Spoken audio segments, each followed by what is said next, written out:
Albert Einstein once said, everybody's a genius, but if you judge a fish by its ability to climb a tree, it will live its whole life believing that it is stupid. Ladies and gentlemen of the jury, today on trial we have modern day schooling. Glad you could come. Not only does he make fish climb trees, but also makes them climb down and do a 10-mile run. Tell me, school, are you proud of the things you've done?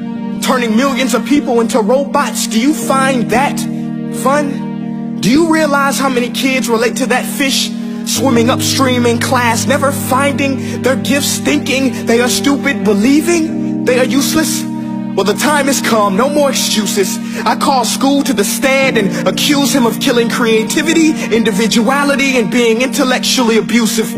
He's an ancient institution that has outlived his usage. So, Your Honor, this concludes my opening statement, and if I may present the evidence of my case, I will prove it. Proceed. Exhibit A. Here's a modern day phone. Recognize it? Here's a phone from 150 years ago. Big difference, right? Stay with me. Here's a car from today, and here's a car from 150 years ago. Big difference, right? Well, get this. Here's a classroom of today, and here's a class we used 150 years ago. Now ain't that a shame? In literally more than a century, nothing has changed. Yet you claim to prepare students for the future? But with evidence like that, I must ask, do you prepare students for the future or the past? I did a background check on you and let the record show that you were made to train people to work in factories, which explains why you put students in straight rows, nice and neat, tell them sit still, raise your hand if you want to speak, give them a short break to eat, and for 8 hours a day tell them what to think. Oh, and make them compete to get an A letter which determines product quality, hence grade A of meat. I get it. Back then, times were different. We all have a past. I myself am no Gandhi. But today, we don't need to make robot zombies. The world has progressed. And now we need people who think creatively, innovatively, critically, independently, with the ability to connect. See, every scientist will tell you that no two brains are the same. And every parent with 2 or more children will confirm that claim.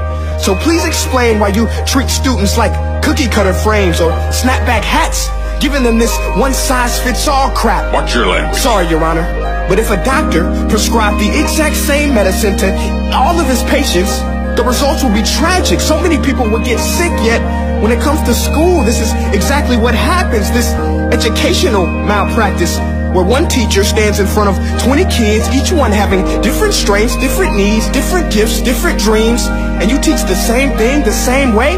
That's horrific. Ladies and gentlemen, the defendant should not be acquitted. This may be one of the worst criminal offenses ever to be committed. And let's mention the way you treat your employees. Objection. Overruled. I want to hear this. It's a shame. I mean, teachers have the most important job on the planet, yet they're underpaid? No wonder so many students are short-changed. Let's be honest. Teachers should earn just as much as doctors, because a doctor can do heart surgery and save the life of a kid. But a great teacher can reach the heart of that kid and allow him to truly live. See, teachers are heroes that often get blamed, but they're not the problem. They work in a system without many options or rights. Curriculums are created by policymakers, most of which have never taught a day in their life. Just obsessed with standardized tests. They think bubbling in a multiple choice question will determine success. That's outlandish. In fact, these tests are too cruel to be used and should be abandoned, but don't take my word for it. Take Frederick J. Kelly, the man who invented standardized testing, who said, and I quote, "These tests are too cruel to be used and should be abandoned." Ladies and gentlemen of the jury, if we continue down this road, the results will be lethal. I don't have much faith in school, but I do have faith in people. And if we can customize healthcare, cars, and Facebook pages, then it is our duty to do the same for education, to upgrade it, change it, do away with school spirit, because that's useless. Unless we're working to bring the spirit out of each and every student, that should be our task. No more Common Core. Instead, let's reach the core of every heart in every class. Sure, math is important, but no more than art or dance. Let's give every gift an equal chance. I know this sounds like a dream, but countries like Finland are doing impressive things. They have shorter school days.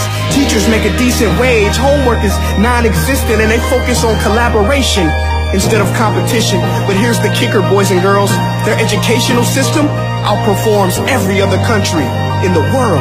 Other places like Singapore are succeeding rapidly. Schools like Montessori, programs like Khan Academy. There is no single solution, but let's get moving. Because while students may be 20% of our population, they are 100% of our future. So let's attend to their dreams, and there's no telling what we can achieve. This is a world in which I believe, a world where fish are no longer forced to climb trees. I rest my case.